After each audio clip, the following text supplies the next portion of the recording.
Bom dia, ouvintes queridos da Rádio Família FM 104.5, agora também 98.1 FM. Nosso programa é em rede em Tocantins. Alô, amigos de Tocantins, Palmas e adjacências. É um prazer muito grande poder falar para esse público do nosso Brasil, no interior do Brasil, o centro do Brasil, este estado tão importante de Tocantins. E também vocês podem assistir o nosso programa através do site www.redejuridicatv.com.br, agora ao vivo e a cores.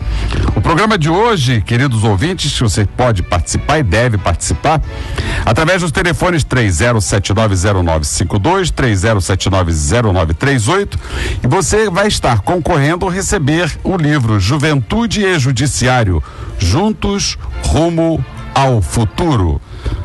E também as revistinhas já tradicionais do nosso programa, Brasilzinho, falando sobre cidadania, e a Cartilha da Justiça, onde você, numa linguagem simples para os seus filhos, para os estudantes da rede pública, poderão entender e aprender sobre a defesa e o acesso aos seus direitos fundamentais. E ainda o livro do professor Marcos Ribeiro, que é importante que as crianças já tenham uma educação sexual.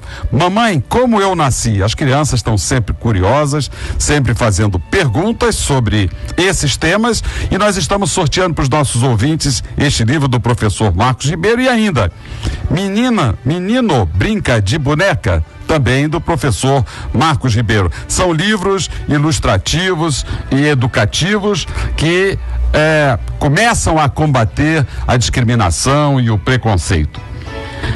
Abandono material é um crime muito grave e é responsável por muitos atos de violência contra crianças e adolescentes.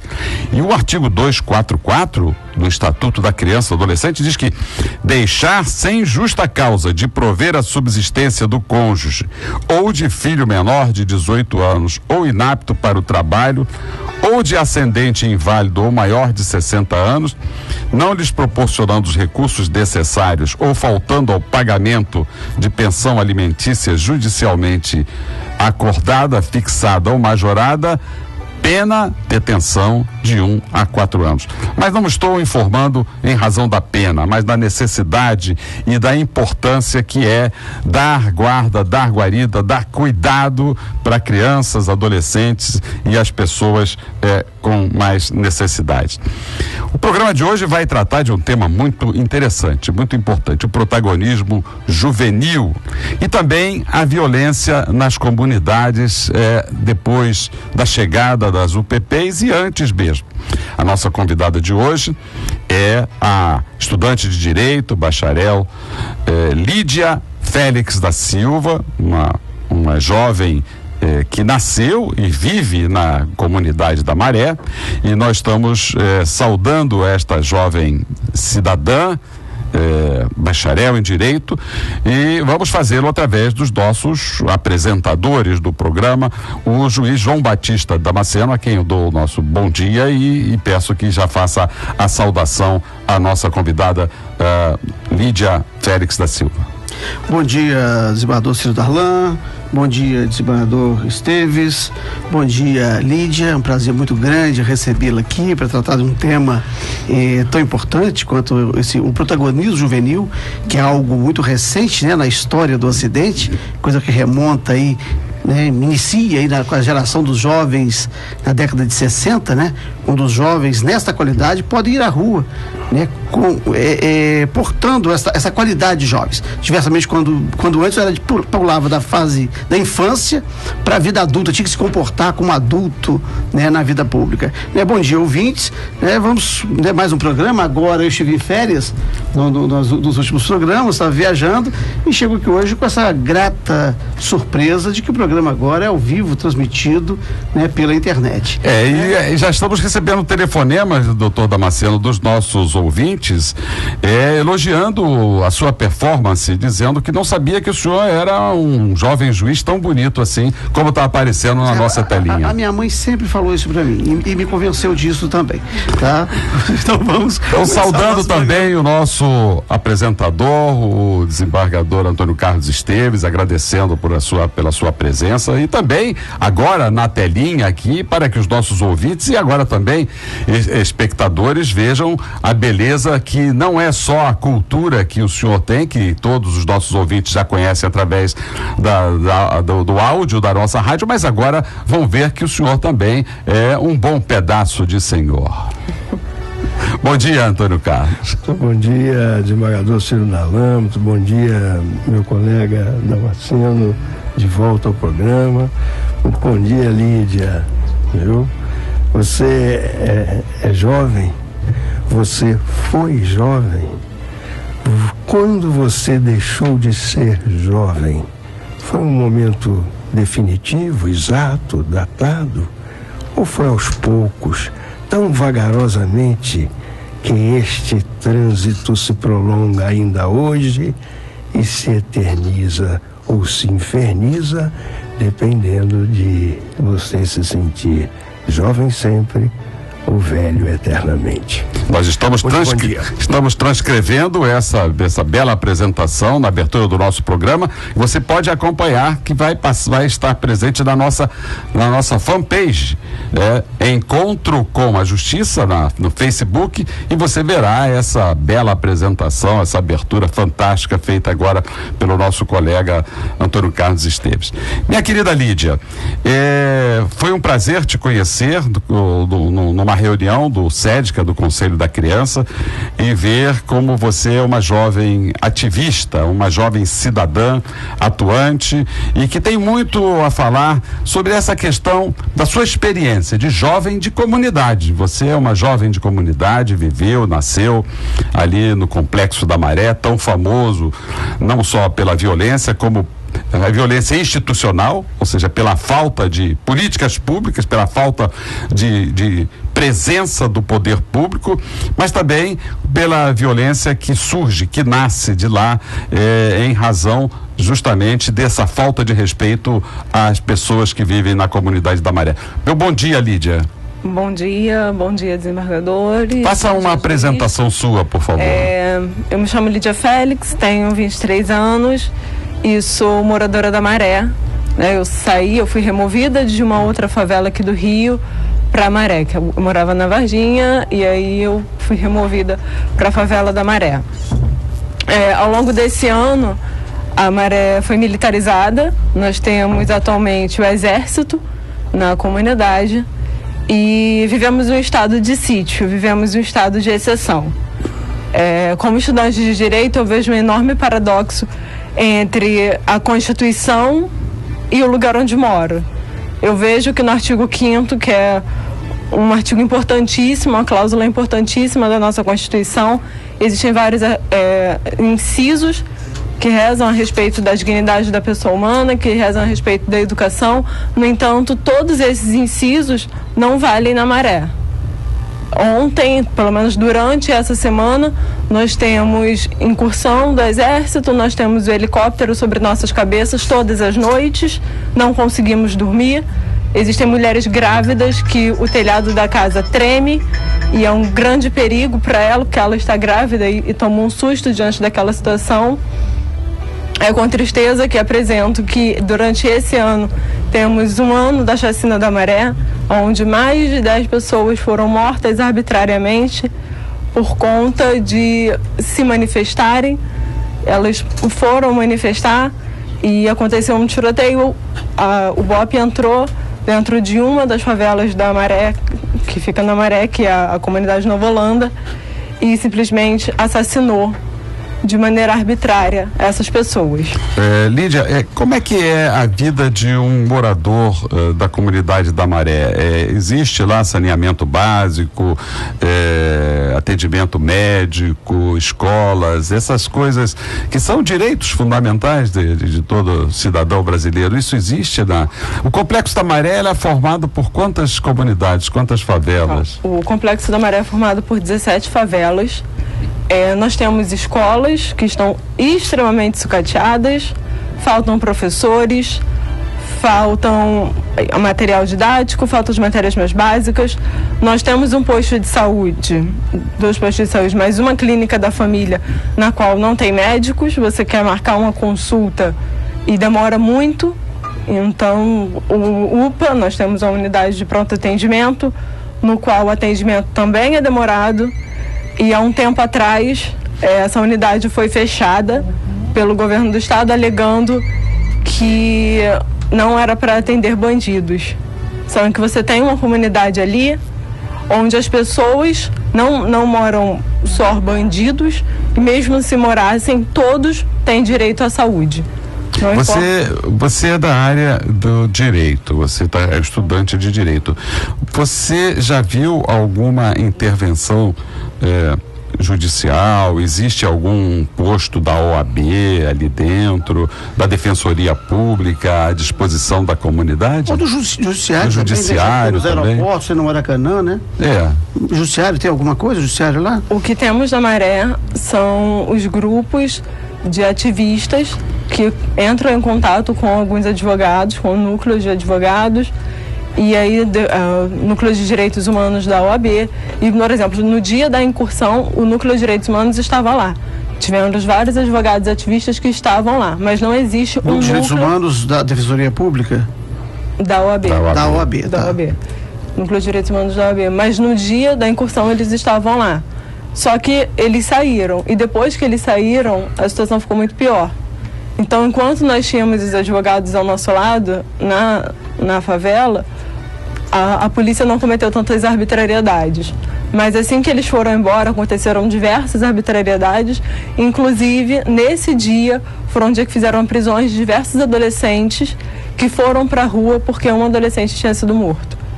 Mas não tem nenhum órgão estatal que presta esse serviço de núcleo jurídico, de garantia dos direitos, de assistência ou de qualquer outra natureza. A única polícia estatal, então, é a política militar. A política militar. A ocupação militar. E atualmente isso está muito forte. A organização política no Complexo da Maré, a associação de moradores. Sim. E essas associações de moradores, em algum momento, eles recorrem ao judiciário quando vítimas dessas arbitrariedades?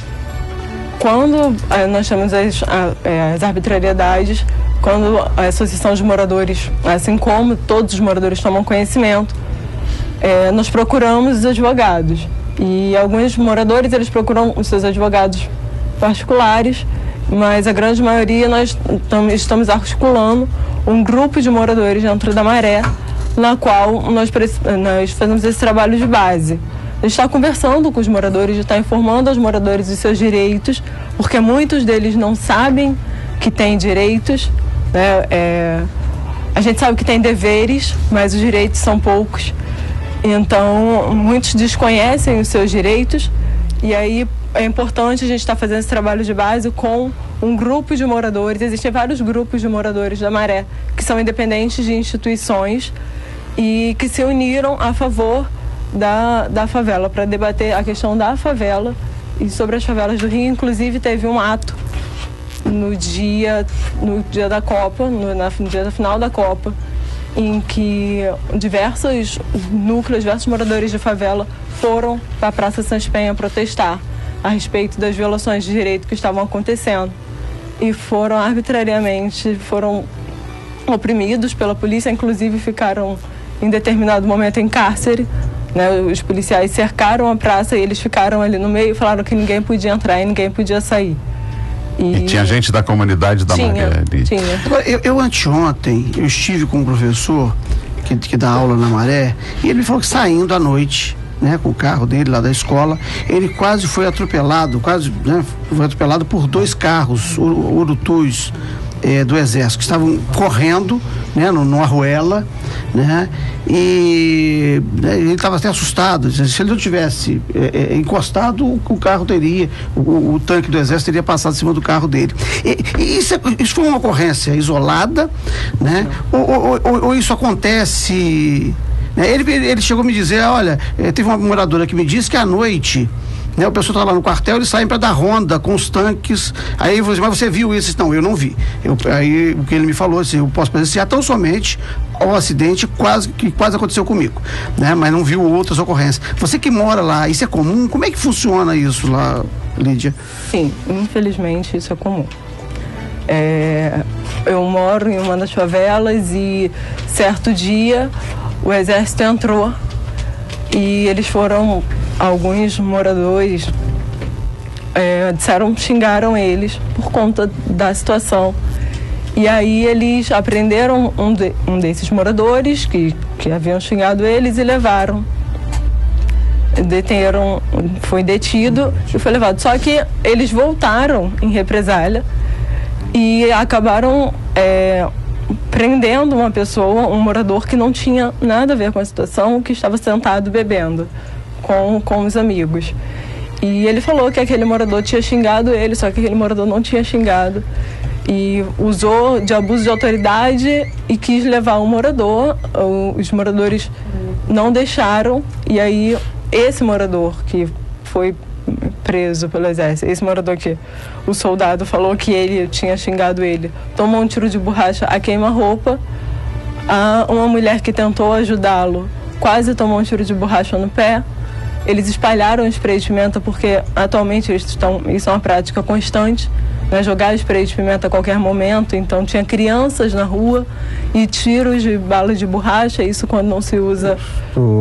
Eu estou impressionado, Lídia, com o seu depoimento, mas nós temos uma responsabilidade muito grande com o bem informar, né? E você que tem o privilégio de estar cursando uma universidade, né, o que a faz completamente afastada, inclusive das características normais da região, você também tem essa responsabilidade. Por razões que não vem a pelo agora aqui, mas nós sabemos que as Forças Armadas, elas só atuam quando é necessário garantir chama-se GLO, garantia da lei e da ordem, né? E não fazem o trabalho de policiamento que é da aí polícia, está o erro, né? O emprego das Forças Armadas como polícia, né? Uma grave violação da Constituição autorizada pela Presidenta da República. Pois é, agora o fato é que alguém solicitou, as Forças Armadas não ingressam em nenhum lugar de Estado. Alguém foi o governador. Eu não tem uma elite militar. Não sei se a minha intervenção. Que se colocou à disposição. Não sei se a minha intervenção era nesse sentido. O que eu precisava de saber da nossa entrevistada de hoje, que por ser jovem faz crescer a nossa responsabilidade de uma forma. Aqui eu estou pensando em Elisa, Felipe e Luísa, que são meus filhos. Então eu sei exatamente da dimensão da nossa responsabilidade. Este atuar das autoridades, já muito criticado, né? Porque o Estado passa a ser naquela região policial. Falta a escola, falta o posto de saúde, falta, enfim, as forças fazem alguma coisa, né? Garantem a lei e a ordem. Será que só isso acontece? Só o que você está nos descrevendo? Não há nenhuma ação razoável das autoridades? Nada? É zero, Lídia? Essa pergunta eu vou aproveitar, desembargador Antônio Carlos, que dá uma pergunta aqui de um ouvinte que eu quero emendar. O Jefferson tinha uma, e são várias as perguntas dos ouvintes. Assim, Lídia, o que você acha menos pior? A ocupação dos traficantes ou a ocupação da polícia? Essa é a pergunta do desembargador Antônio Carlos e a pergunta aqui do nosso ouvinte Jefferson. Vou começar pela pergunta do ouvinte. Essa é uma questão corriqueira, porque atualmente nós vivemos um estado onde Quando entrou a UPP nas favelas, a Maré ainda não tem UPP, a Maré está sobre um estado de militarização, a pergunta era exatamente essa. Então, se você é a favor da UPP, se você é contra a UPP, você é a favor do tráfico. Eu não sou a favor de nenhum dos dois. Eu acho que se você quer colocar uma polícia dentro, acho que a polícia, ela deve atuar, sim, mas onde essa polícia atua? Eu quero que a polícia atue na Maré da mesma forma que a polícia atue no Leblon. Eu não quero que tenha... Que também tem tráfico de drogas, que também tem usuário de drogas. Exatamente. Né? Eu não quero ver gente armada. Eu tenho uma sobrinha de 2 anos. E eu não quero que ela veja gente armada, assim como eu vi diversas vezes. Então, não, eu acho que traficante ou exército, ou polícia, ou PP, eu não quero ninguém. Eu quero ser livre, eu quero o meu direito de ir e vir. Assim como existem outros bairros da cidade. A Maré é um bairro desde 1995, então eu quero o mesmo direito, eu quero que o meu direito de ir e vir seja tão respeitado quanto são dos demais cidadãos. Da Zona Sul, por exemplo. Da Zona Sul, por exemplo, exatamente. Ô, Lídia, você sabia que o Tribunal de Justiça do Rio tem cursos permanentes para lideranças comunitárias, chama-se Programa Justiça Cidadã, e você e outros líderes da comunidade da Maré podem participar. Nós estamos inaugurando, o Tribunal de Justiça está inaugurando, visando a promoção de inclusão social e o exercício da cidadania, lideranças de diversas comunidades, o 23º curso de capacitação do Programa Justiça Cidadã. Quem tiver interessado, e eu convido não só os moradores da Maré, mas todos e quaisquer líderes comunitários, porque esse curso visa justamente abrir os olhos da população sobre as possibilidades de acesso ao judiciário na defesa contra esse tipo de violência que você está aqui corajosamente denunciando. E essa coragem sua fez com que a Miriam do Recreio dirigisse a seguinte pergunta para você: você não tem medo de dar essas declarações no ar? Obrigado, Miriam do Recreio, e todos os ouvintes que estiverem fazendo pergunta vão receber os livros que estamos aqui distribuindo hoje, os livros didáticos que estamos distribuindo. A pergunta é da Miriam do Recreio. Desembargador, antes da resposta da Lídia, permita-me avançar uma parcela que é sua e por isso é da minha liderança, porque o senhor é o nosso líder. A Lídia, ela não tem o menor medo, menor hesitação em denunciar por 2 motivos. O primeiro, o básico, é porque ela é corajosa de natureza, ela foi feita para isso.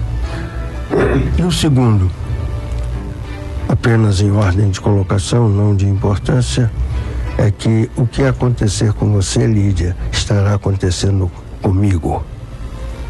Pois não, Lídia? Eu agradeço a pergunta e agradeço a colocação do desembargador. A gente está se protegendo ao máximo. Eu me protejo ao máximo. Já tem lideranças que estão ameaçadas na Maré, que sofrem ameaças, e por isso que a todo momento a gente tem que colocar as coisas no plural, os moradores, e não procurar falar o nome de algumas comunidades, porque sim, estão sofrendo ameaças, né? Diversas lideranças dentro da Maré, por levarem as denúncias à frente, por estar colocando isso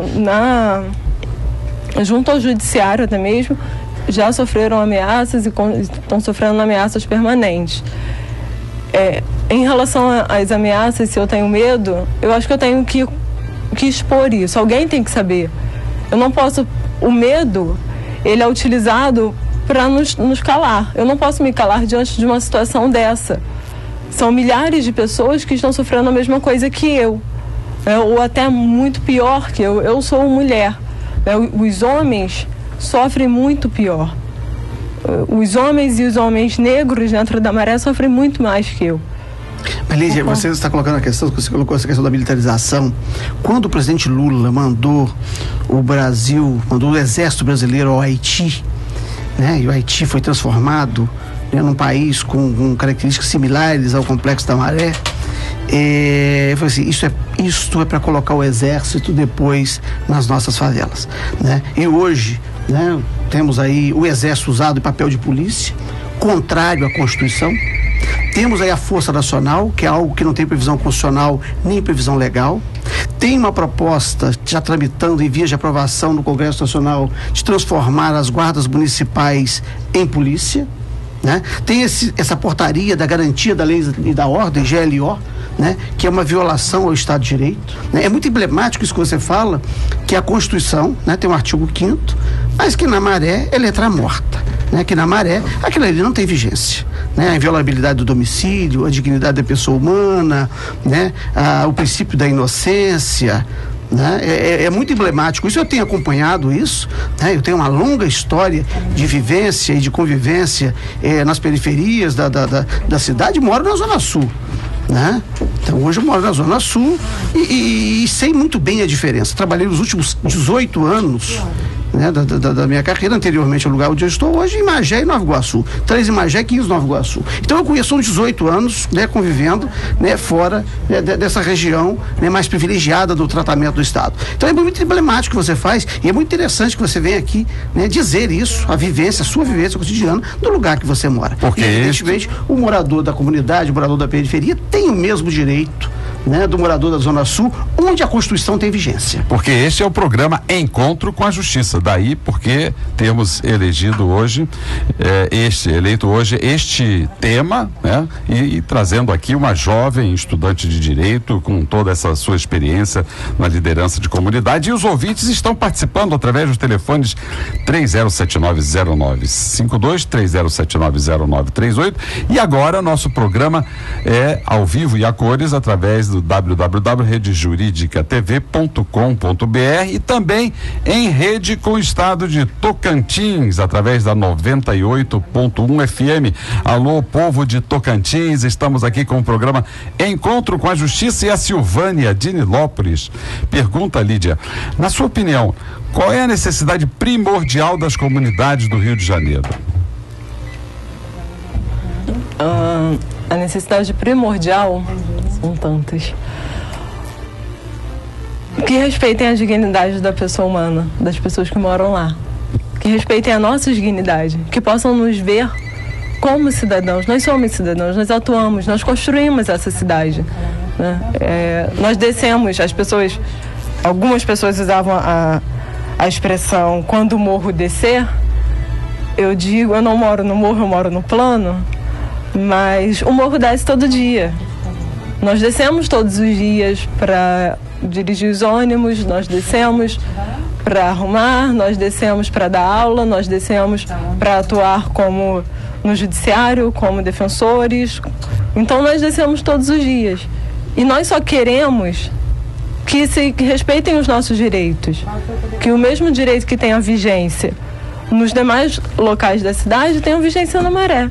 E nós temos aqui ainda a pergunta, desembargador Antônio Carlos, mas o senhor vai responder depois do nosso intervalo, do Bruno de Caxias. Diz assim: e o que o judiciário pode fazer para acabar com essa violência toda?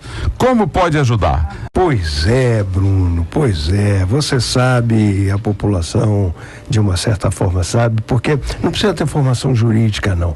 Que diz até, o popular diz que direito é bom senso. Em termos, tem que ter bom senso, né? Mas, Bruno, o judiciário vive uma angústia, porque a rigor, nas suas funções normais, naturais, ele só age quando provocado, né? Nenhum juiz sai à rua com um caderninho na mão, assim, igual a mim, né? Já velho, para apontar aquele buraco está ali, a maré está assim, não foi atendida a luz. O judiciário não pode fazer isso. Quando quer, vira justiça itinerante, ou então se instala nos aeroportos. Já, o senhor tem informações importantes para me dar, mas o fato, Bruno, é que individualmente né?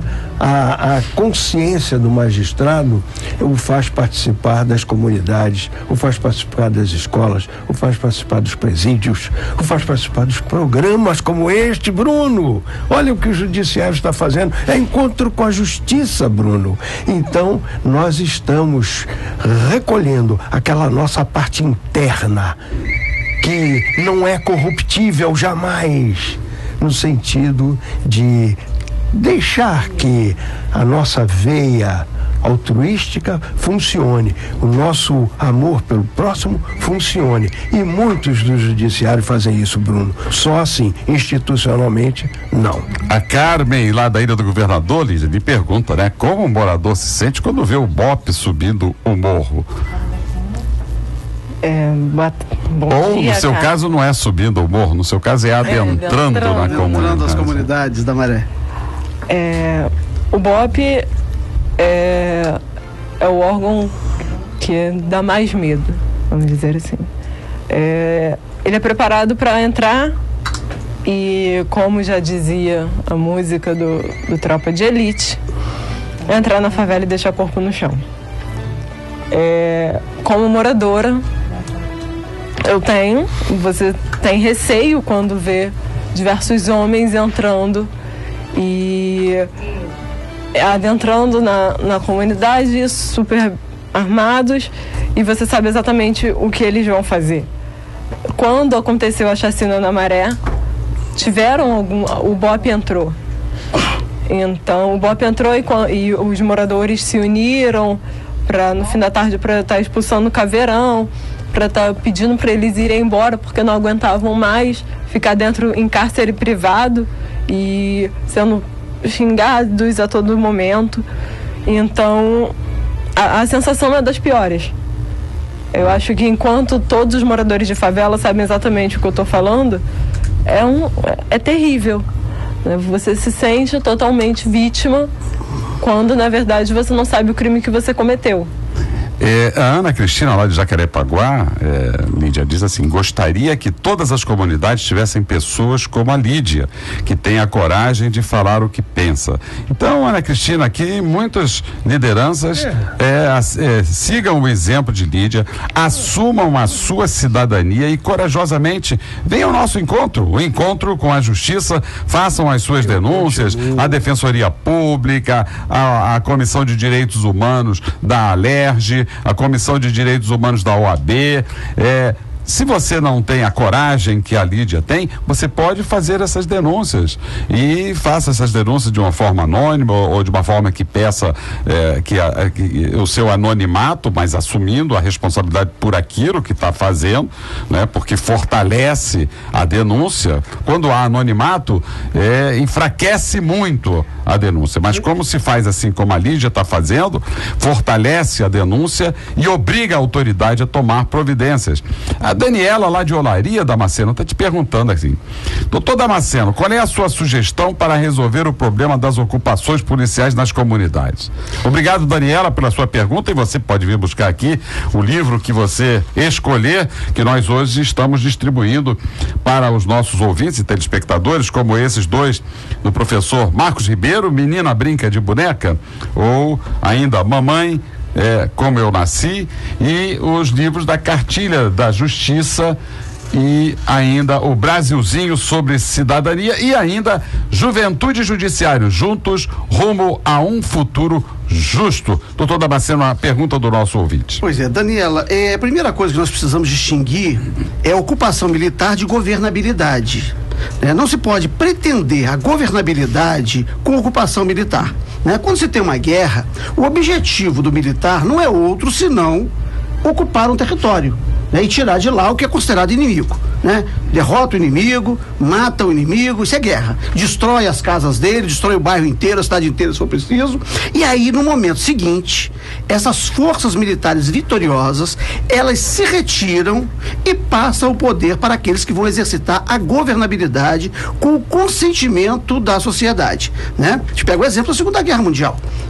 Foram para lá os aliados, detonaram com a Alemanha, saíram e deixaram os alemães se autogovernarem, formaram seus governos. Então, quando se pensa em ocupação militar para garantir governabilidade, isso não existe. Ocupação militar é ocupação militar, né?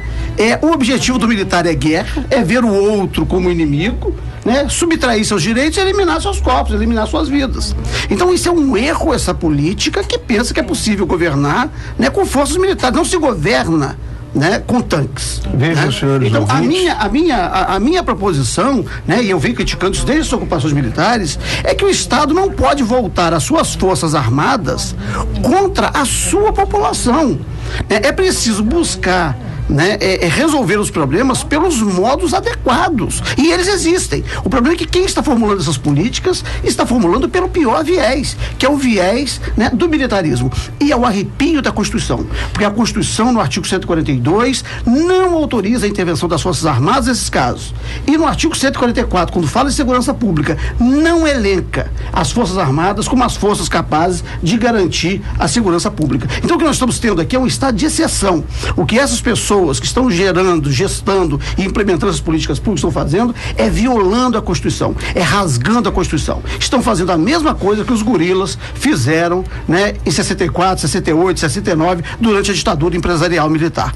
Para atender os mesmos interesses, o interesse do capital. E Arlete lá de Madureira, doutor Damasceno, aproveitando a sua pergunta, e o doutor desembargador Antônio Carlos Esteves também, porque a pergunta é dirigida à mesa da Arlete de Madureira. A mesa acha que a polícia deve entrar nas comunidades? O que acha? Deixa eu responder isso antes de você, Eduardo. Eu acho que ela deve estar lá, né? Mas estar, conviver, né? Participar. A polícia vem de polis, vem de cidade. Ela precisa conviver com o morador, né? Ela não precisa ser estranha, ela não pode ser estranha. Entra, mata, sai e deixa o corpo lá. Ela precisa estar lá cotidianamente. Assim como o médico, o professor, o juiz. Tem juiz em aeroporto. Toda vez que eu viajo, chega lá um juizado especial. Por que ele está fazendo aqui? Juiz comissário? É o juiz lá. Não, é um juizado especial, civil, né? Eu, quando teve a ocupação do alemão, mandei um ofício ao presidente do tribunal, né? Me colocando à disposição, né? Para atuar num órgão do judiciário que fosse instalado lá, para fazer controle de legalidade daquilo que a polícia e o exército, a marinha estavam fazendo lá. Nunca recebi sequer uma resposta. Se eu tivesse proposto, né, ir para um aeroporto desse aí, ficar na sala VIP, né? Recebendo reclamações, né, de passageiros, né, a caminho do exterior ou da Disney, talvez ele tivesse, né, me respondido e até atendido. Senhores ouvintes. Mas para isso ele não fez. Depois dos 7-1, todos nós estamos com esse complexo de alemão, né? É verdade. É verdade. Senhores ouvintes, vejam que o programa tem esta veia, tem esse fluxo sanguíneo, já que estamos aqui com a campanha para a doação de sangue, mas esse fluxo sanguíneo da democracia. Ouve-se um lado, ouve-se outro. Por exemplo, o desembargador Damasceno, mais jovem, né, mais competente também, mais culto, ele tem uma interpretação para o artigo 140 da Constituição, que para nós outros menos esclarecidos, ele talvez pudesse nos ajudar, porque ali diz a garantia da lei e da ordem, até para as Forças Armadas, porque fala nas Forças Armadas. Agora, ele tem toda a razão, ouvinte, porque o soldado, o militar, ele não se sente bem no exercício dessas funções, e isso eu tenho colhido depoimentos importantes. Mas, uma vez que lhe é solicitado, uma vez que a função é constitucional, então ele não pode deixar de fazer. Mas por isso, daí a Lídia ficou me devendo a resposta à minha pergunta. Será? E veja como fecha, desembargador Ciro, com o que o senhor acabou de dizer. Se nós achamos que as forças de repressão ou as forças policiais devem entrar no...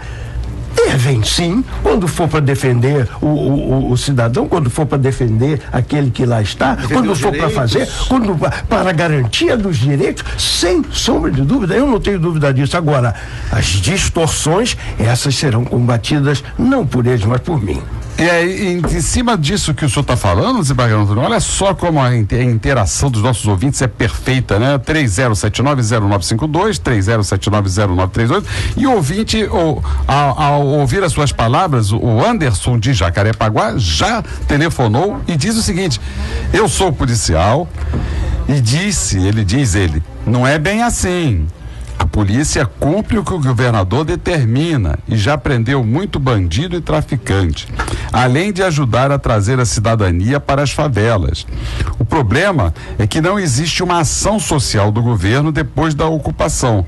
Aí todo mundo culpa só o policial. E aí, aproveitando essa manifestação do Anderson, obrigado, Anderson, pela sua democrática participação, eu pergunto a Lídia, que o Oswaldo do Flamengo é que pergunta, Lídia, e quanto às milícias, o que fazem? Como atuam com os moradores das favelas? Na Maré nós temos milícia, infelizmente. A ocupação da milícia é muito parecida com o tráfico. É a mesma situação.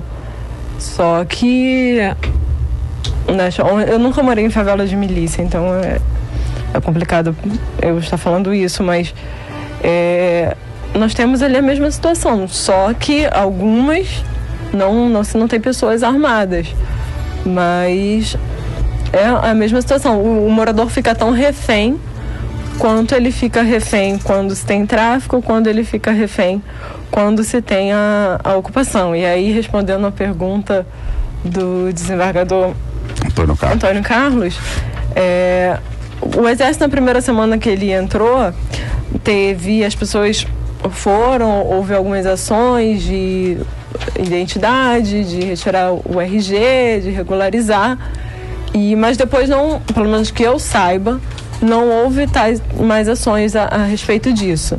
Então houve uma primeira semana que vamos tirar fotos, vamos tirar documentação, e depois não tem mais essas ações. Pois é, Lídia, muito obrigado pela sua resposta. Eu quero sugerir ao programa que ouçamos também os agentes encarregados do exercício dessas funções, para que haja o contraponto, para que o cidadão saiba exatamente o que está acontecendo. Ou estamos diante de uma política de governo, o que é perigoso, e é isso o que é perigoso, faltando com a política de Estado de assistência ao cidadão. Essa política de militarização e de repressão aos movimentos sociais, ela sequer tem âmbito apenas estadual. Hoje, nos 27 estados da federação, 15 secretários de segurança pública são delegados da Polícia Federal. Dos 27, 15 dos secretários de segurança dos estados são delegados da Polícia Federal.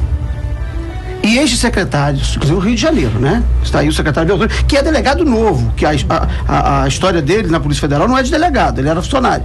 Virou delegado graças ao mandado de segurança, impetrado no Tribunal do Rio Grande do Sul. Ou graças ao direito. Não, eu não vou discutir o direito. Eu não sei. Não, é porque eu preciso saber. Eu vou pular isso, eu vou pular essa parte, tá? Não vou aceitar a provocação. Mas aí que nós temos o seguinte, e essas políticas de repressão, elas têm acontecido depois de reuniões dos secretários no âmbito do Ministério da Justiça. Então, o que nós temos aí, e a presidenta Dilma, na entrevista que ela concedeu na Globo News, depois do jogo do Brasil com a Holanda, foi só 3-0, ela falou dessa política de segurança federalizada e do padrão de segurança na Copa, para bom entendedor, um pingo é letra. Pornografia infanto-juvenil. Produzir, reproduzir, dirigir, fotografar, filmar ou registrar por qualquer meio cena de sexo explícito ou pornográfica envolvendo criança ou adolescente é crime. Reclusão de 4 a 8 anos e multa. Então, prezados ouvintes, se souber de qualquer fato desses, denuncie. na defesa e na proteção de nossas crianças e adolescentes. É algo abominável, né, Ciro? Abominável. Silvânia Galvão, nossa ouvinte de sempre, mandou uma carta aqui elogiando muito o nosso programa. Ela que é assistente social, terminou uma especialização em atendimento a crianças e adolescentes lá na PUC do Rio, e é nossa ouvinte constante, sempre faz muitas perguntas. Muito obrigado, Silvânia, pela sua participação. Recebi aqui a sua cartinha e vou lhe responder. Vou tentar ajudá-la. A gente faz o que pode, nem sempre o que a gente deseja fazer consegue, mas vamos tentar ajudá-la. Marcos, lá de Caxias, Lídia, pergunta: na sua opinião, as UPPs melhoraram ou pioraram a rotina dos moradores? Na sua favela não tem UPP, não é isso? Você já respondeu. Então, não, Marcos, a Lídia não consegue responder essa pergunta, que ela não tem essa experiência de instalação da UPP. Mas, desembargador Antônio Carlos, nós já chamamos aqui a chefe de polícia, quando era a dona Marta Rocha, doutora Marta Rocha, nós chamamos, ela fugiu da raia, não quis debater aqui no nosso programa com os ouvintes. Depois confirmou a presença e 15 minutos antes do programa nos deixou aqui segurando a pipa, e ela não compareceu, mas a sua sugestão é sempre muito bem-vinda e nós vamos reiterar. Aliás, chamamos também o ilustre corregedor das polícias para falar sobre essa questão da disciplina da polícia, polícia violenta, polícia que mais mata no país, e ele também não veio. Então, olha, o nosso diálogo, encontro com a justiça, é o diálogo com a população, com as autoridades, como aqui estiveram na semana passada os ilustres presidentes do Tribunal de Contas do município, Tribunal de Contas do Estado, como já teve aqui no nosso programa a nossa presidente, Leila Mariano. Então, nosso diálogo, como virá, né, num dos próximos programas, o corregedor geral da Justiça Eleitoral, para falar sobre as eleições, sobre as regras eleitorais. Então, nosso objetivo de encontro com a justiça é justamente prestar contas à população, que é o nosso patrão. População é o nosso patrão. O Robson, lá de Campo Grande, disse que os policiais são mal treinados, mal remunerados e são culpados por tudo. A população não recebe bem os policiais, às vezes ficam assustados e não sabem o que fazer. Obrigado, Robson, pela sua opinião. E a Ana Nery, Lídia, Ana Nery, lá de Vila dos Teles, obrigado pela sua pergunta. Ela faz uma pergunta que talvez você não saiba responder, porque é uma questão de estatística. Quem mata mais? Polícia, milícia ou tráfico? Bom, então você não responde assim, responde. De quem você tem mais medo? De todos.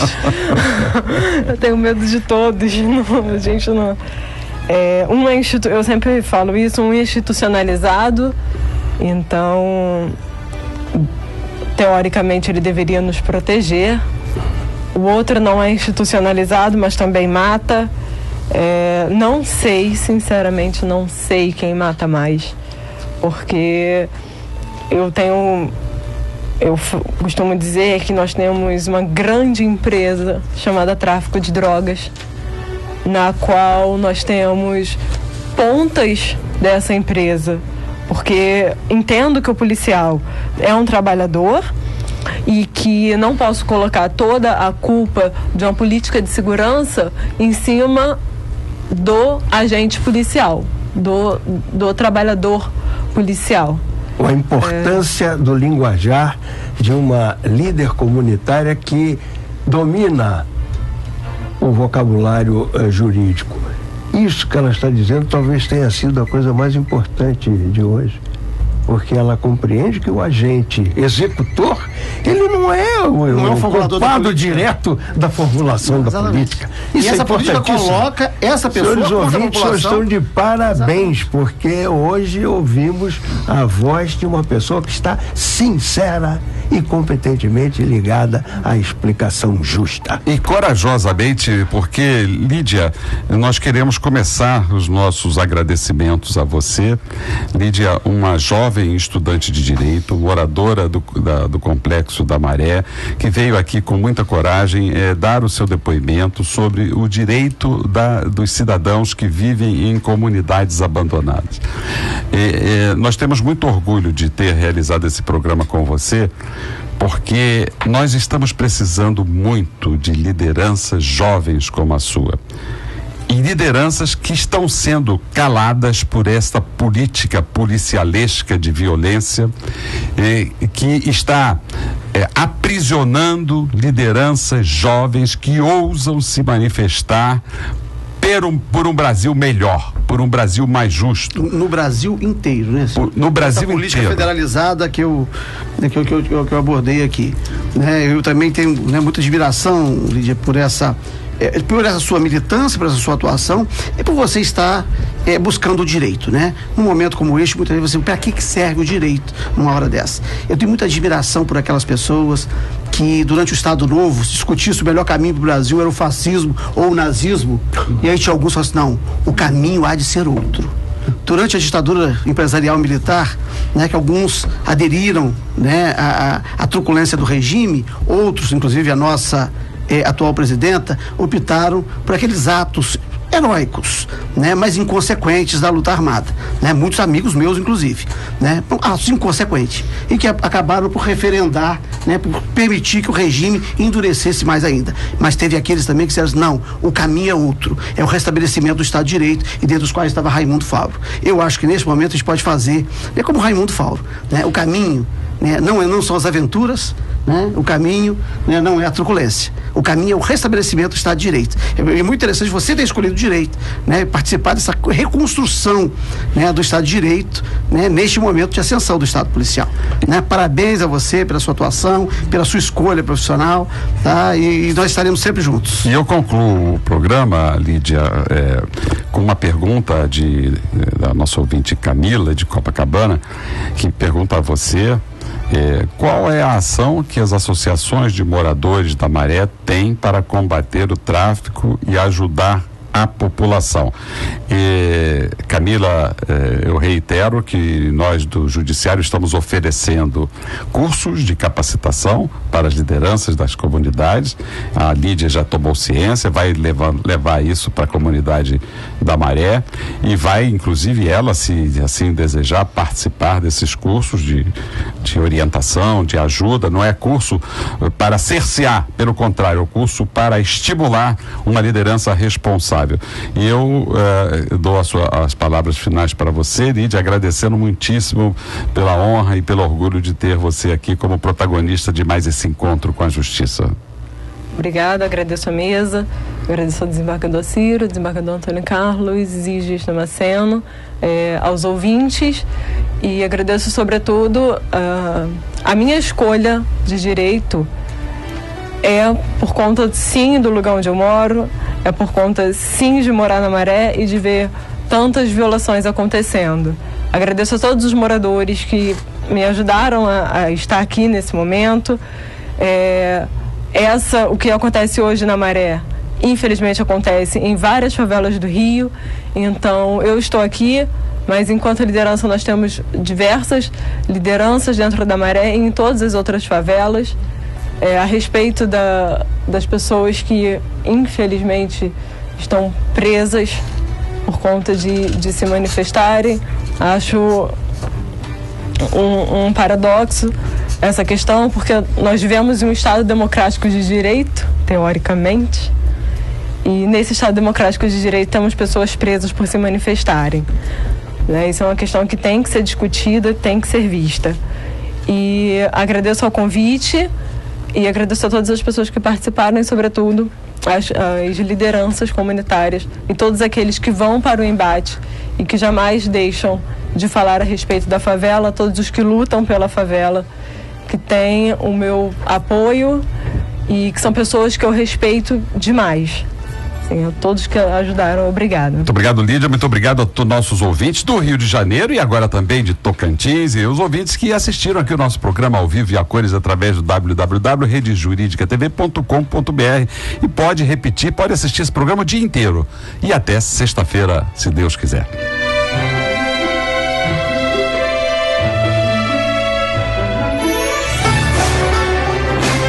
Você acabou de ouvir Encontro com a Justiça, com o desembargador Ciro Darlan.